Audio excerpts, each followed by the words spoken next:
with us at the desk is reporter JD Conti. JD, you're talking about or your story today is about a new iPhone update that has some misconceptions, has some concerns.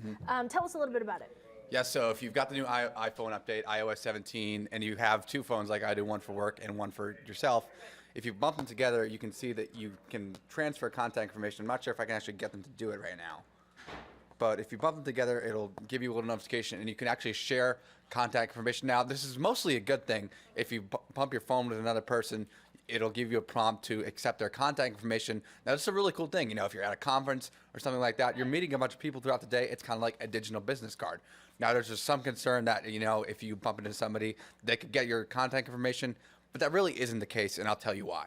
You have to accept the contact information, and if your phone is locked, it won't even go through. So there's a bunch of steps that you have to go through to even get this person's contact information that you have literally touched your phone next to. Right. So it's not like, you know, you're sitting at the airport and it's James Bond style. Okay. Somebody's walking by and getting your contact information. That's not what's happening here. Oh, okay. So you like touch phones and they're like, hey, do you want this? And then like both parties have to agree to it? Yep. So both parties on both phones have to agree to it. So you walk up to somebody, both of your phones will touch, and both of you give your prompt. So it actually just gave me a prompt. It just popped up. So my personal phone just recognized that I already have my contact card. So now I have my contact card pulled up here. So if you already have the person's contact information, it'll pull it up. It'll show you that. So this is my work phone right here, and that contact card right there. That's interesting. So it's a really cool thing. So, you know, a lot of people, you know, we're at conferences all the time. You're talking to hundreds of people today.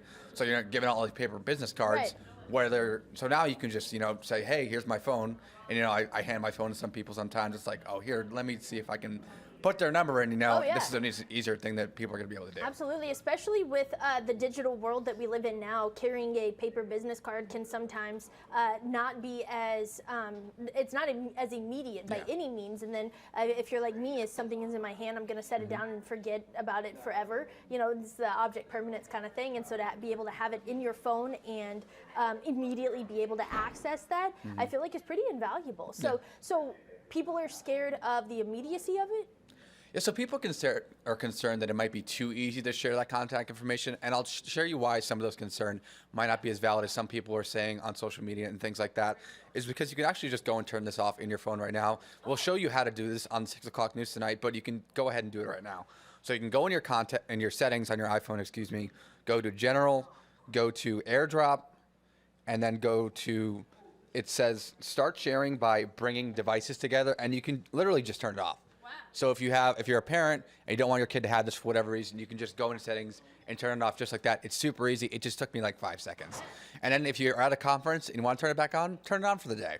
So that's so interesting. I'm glad that there's an option that we can opt in, we can opt out, depending on when we can learn more about it, when, you know, fears can be tamped down about it. JD, thanks for coming and chatting with us. You said that we'll learn more about the story of the 6. Yep, there'll be a full story. We talked to some tech experts who had their opinions on it. So it's a really cool feature. You know, I'll be using it a lot. You know, we talk to so many people here across East Texas, and we have some great jobs. So. Absolutely. Thanks for stopping by and giving us a little preview. I learned more about it just by talking to you. Can't wait to see more in the 6, JD. We'll see you then. You got it.